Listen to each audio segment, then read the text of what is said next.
Хотелось бы для начала поздравить вас с возвращением в Ижсталь, не чужую для вас команду из родного города, пусть и спустя 10 дней после назначения. И хотелось бы начать с такого вопроса. Чем вы занимались после ухода из Новокузнецкого Металлурга и где вы находились, когда поступило предложение возглавить Ижсталь?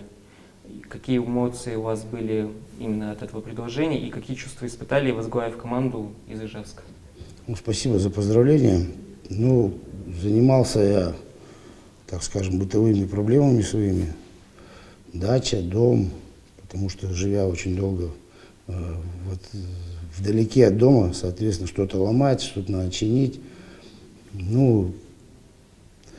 То, что, честно скажу, немножко стало неожиданным приглашение в Ижсталь. Смотрел игры через интернет, опять же, не все, так живо не интересовался, так сказать, жизнью команды, как, что, смотришь там новости, вот это все. Поступило предложение, опять же, сел, посмотрел, что там, над чем, по моему мнению, надо работать команде, опять же, чего, по моему мнению, ей не хватает. И сделал анализ, предоставил Евгению Михайловичу свое видение, над чем надо работать, проблемы, как их устранять. И, в принципе, с хорошим настроением, то есть соскучился по работе, особенно по поездкам соскучился, потому что дома уже возникают небольшие конфликты, разногласия. Раньше жил вдалеке от дома, отдыхали друг от друга. Сейчас 8 месяцев на изоляции все вместе.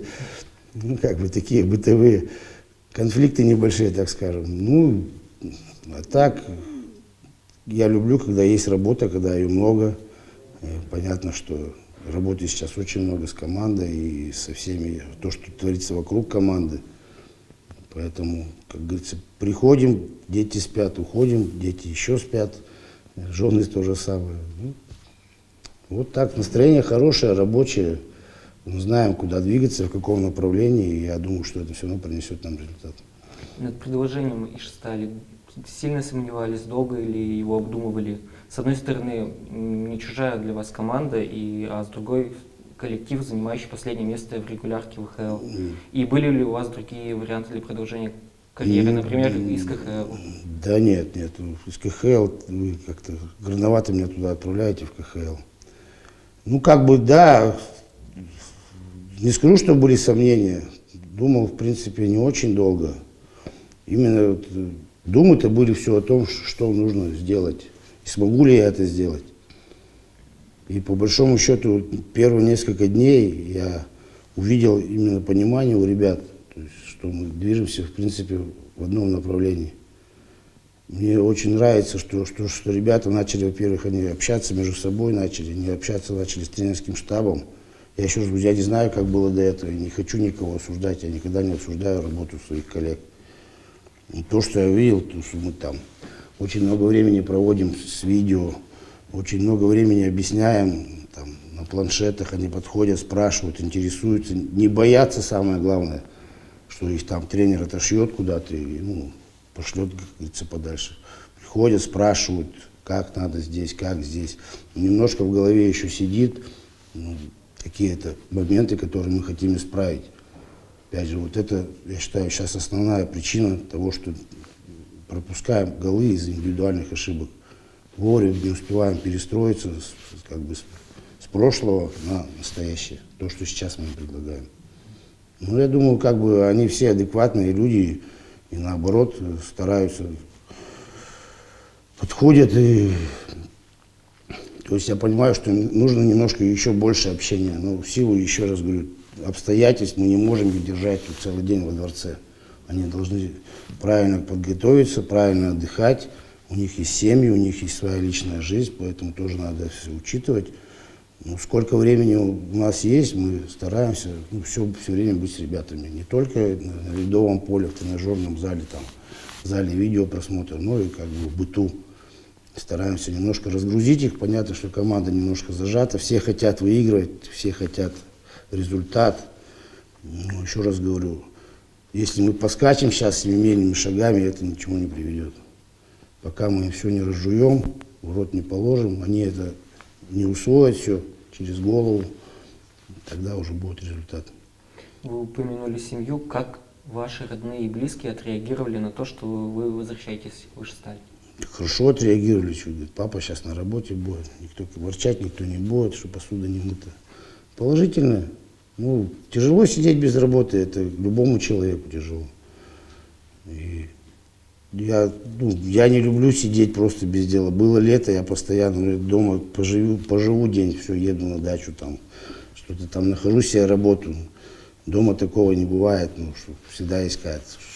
Что-то лежать на диване я не люблю, так скажем. Мне надо постоянно, чтобы было какое-то движение. Ну, положительно восприняли, конечно. Рады за меня, там, поздравляют родственники, друзья все. Желают удачи, успехов.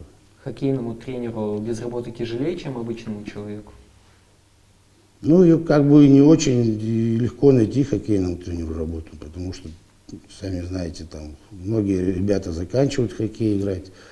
Ну, то же самое, что в хоккее. Там другие, там молодежь начинает поджимать, так скажем.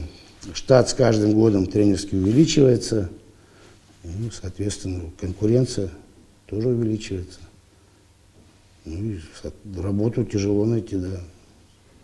Какую задачу вам поставило руководство Ижстали и какие задачи минимум или максимум вы ставите перед самим собой? Что требуется Ижстали для существенного улучшения результатов и ухода с последнего места таблицы? Новые игроки или нечто другое? Ну, нам, в принципе, все требуется, по большому счету. Я сейчас могу сказать, и нам и финансирование требуется, и это, и это, и это. Мы исходим из той ситуации, которая у нас сейчас есть. И стараемся делать так, чтобы все направлено на то, чтобы выйти именно из этих условий, которые есть у нас сейчас. Задачи, вы сами понимаете, это прекрасно все понимают сейчас уже. То есть нам не выполнить задачу поставленную. То есть нам, значит, надо смотреть уже в будущее, оставить это прошлое и идти в будущее, строить фундамент команды на следующий сезон. То есть ставить вот эту философию хоккейную, стратегию хоккейную.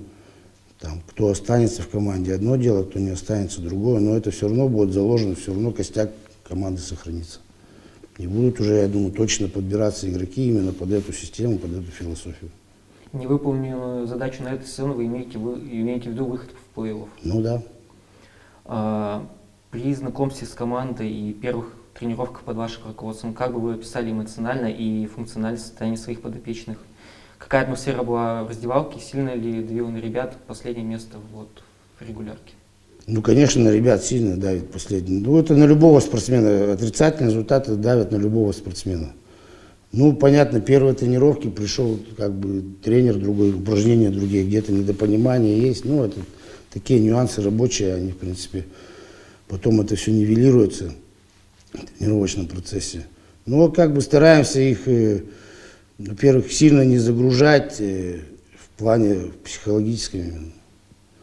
Да, есть там физическая нагрузка. Опять же, ребята в разном физическом состоянии находятся. Кто-то раньше переболел, кто-то позже, как вся команда переболела. Кто-то болел неделю, кто-то болел 2 месяца. Ну, все равно пытаемся все подвести индивидуально, где-то поработать с ними над физикой, ну, и, соответственно, еще раз говорю, все идет в комплексе: ледовая подготовка, физподготовка, тактическая подготовка. Ну, и на тренировках стараемся создавать позитивную атмосферу, чтобы именно, чтобы они поняли, что хоккей, ну, любой вид спорта, ну, игровой, это прежде всего игра, это противостояние с соперником, там, который равен тебе, скажем так, по силам, но ты где-то в каких-то моментах должен быть лучше, тогда ты выиграешь. А на втором плане это работа хоккей.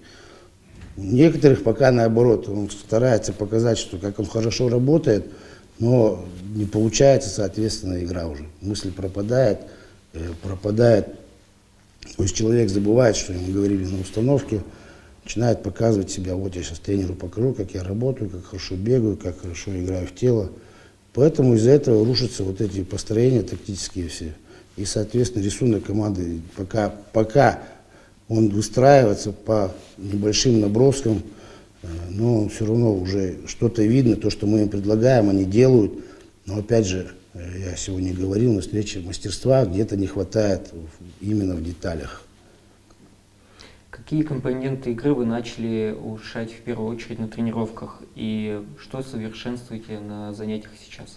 Ну все, вот начиная от своих ворот, до чужих ворот и обратно. Вот это все. Развитие атаки, прохождение средней зоны, игра в атаке, построение обороны, игра в средней зоне в обороне, игра в своей зоне в обороне, ну, большинство, меньшинство. Ну и плюс там такие есть моменты, как управление игрой, это лавка, ну, это уже там хоккейная. Какой хоккей вы будете ставить из стали? И в каком стиле игры должна играть команда, чтобы вы были довольны? Ну, хотелось бы ставить агрессивный, конечно, стиль, но бывает и выездная модель игры, бывает модель игры чисто оборонительная, чисто атакующая. Мы, в принципе, учитываем все факторы и бывает меняем модель игры в процессе самой игры. То есть смотрим на ребят, как они свежие, не свежие, устали, не устали, там, какой счет на табло. Поэтому меняем, например, вот в прошлой игре мы поменяли манеру игры, потому что сразу в первой смене пропустили выход 2-1 в собственные ворота. Немножко перестроились, и по большому счету больше этого не было. То, что сказать по манере игры, радует, что в последних 3 играх у нас нет таких провалов в обороне, ну, как выходы с численным преимуществом одного игрока. Был один выход, по-моему, Соколом, и то там через клюшку перескочило, но провалов в обороне больших нет, как бы я не увидел. Ну, соответственно, подтягиваем, ну, все элементы игры, то есть все надо подтягивать. Я еще раз говорю, как я вижу. Я не говорю, что там предыдущий тренер плохо работал. У него свое видение, у меня свое. Поэтому тут, как я вижу, так я пытаюсь им привить вот это. Но им тяжело, еще раз говорю, перестраиваться. Они пришли с разной, во-первых, школой в технической подготовке, с разной школой в тактической подготовке, с разных школ. Там в одной школе так говорят, надо делать, в одной школе так. И мы все пытаемся под общий знаменатель привести. Вы упомянули коронавирус, что многие ребята в команде приболели. Вот эта коронавирусная ситуация, она сильно мешает хоккейному миру, хоккейным командам, игрокам, тренерам? Какие самые главные сложности от этого всего? Ну, во-первых, рушится тренировочный процесс. Я с этой ситуацией столкнулся еще, работая в Кургане. Ну, там был не коронавирус, там была свинка. Когда доктор приходил и говорил, сегодня 3 игрока в больнице, завтра 2 игрока в больнице, этих выписывают, этих. Вот такая карусель была. И от нас шарахались, как от прокаженных. Мы куда-нибудь на выезд приезжаем, нам там тренажерку не даем, это не даем, в другой конец дворца их оселите. И вот такая ситуация была. Мы как бы брали ребят с фан-клуба, играли ими. И сейчас, ну, конечно, эта ситуация неприятна. Во-первых, если ты болеешь, организм ослабляется, теряется физическая форма, ну и тренировочный процесс, если полкоманды лежит, болеет, как тренироваться 10 человек. Под вашим руководством Сталь уже успел провести 3 домашних матча, победили Новокузнецк 2-1 по буллитам и проиграли 0-4 Соколу из Красноярска и 2-3 Ермаку из Ангарска. Видно, что матчи получились разные и по счету, и по содержанию игры. Расскажите вкратце о содержании этих игр и какую пищу для размышлений они вам дали. Какие положительные и отрицательные стороны вы отметили для себя в этих играх, в этих матчах? Ну, то, что был на первую игру настрой был хороший, это было видно. Ну, можно и сказать, что соперник не совсем на наш настроился, так скажем. Ну, сыграли надежно в обороне, как бы все линии, атака, и защита, и вратарь. По второй игре могу опять же сказать, что мы разбирали соперника и хотели увидеть от ребят игру в меньшинстве, хотя бы им пропустили 2 шайбы, да, то есть 1-4 пропустили, 3-ю, а 1 3-5 играя. Но все равно то, к чему мы их готовили, они в принципе это выполнили, это было видно. Ну, 3-я шайба, бросок от синей линии с кистей, ну как бы не с розыгрыша, так скажем. То, что разыграл соперник, мы постарались это разобрать, и ребята, в принципе, вот это нейтрализовали. Ну, опять же, мало, то есть игра на 0, мало забиваем, моменты есть, не хватает мастерства в завершении. Вот это детали, то есть где-то неточная передача, где-то передача там надо на удобную руку отдавать, отдаем на неудобную, где-то передача в конек. Вот эти детали, они решают. То есть команды, где есть хорошие исполнители, я не говорю, что у нас плохие, я говорю, просто у нас немножко ниже уровень мастерства. Вот такие моменты решают. Как бы я не скажу, что там Сокол нас переигрывал в одну калитку, но они свои моменты реализовали, можно сказать, процентов там, насколько, ну, там было у них моментов, может, 8, 4 они забили, а мы свои моменты не реализовали. Ну, а игра с Ермаком, ну, опять же, вот эти индивидуальные ошибки из-за того, что в голове сидит немножко другое, привели к такому результату.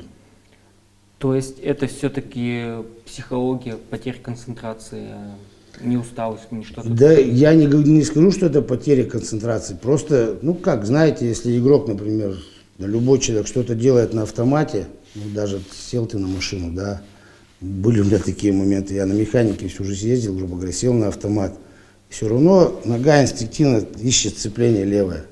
То же самое и у них в голове происходит. Им еще надо время перестроиться, вот это перестроить именно мышление, голову. Тогда, когда уже будет, он точно знает, что вот ситуация такая, я бегу сюда, ситуация такая, я беру этого игрока. А пока еще сидит старая, и, то есть, как вот мы сейчас разговаривали, то есть корзину вроде с компьютера убрал, а из корзины забыл удалить. Оно все как бы в голове еще сидит, пока ты это не удалишь.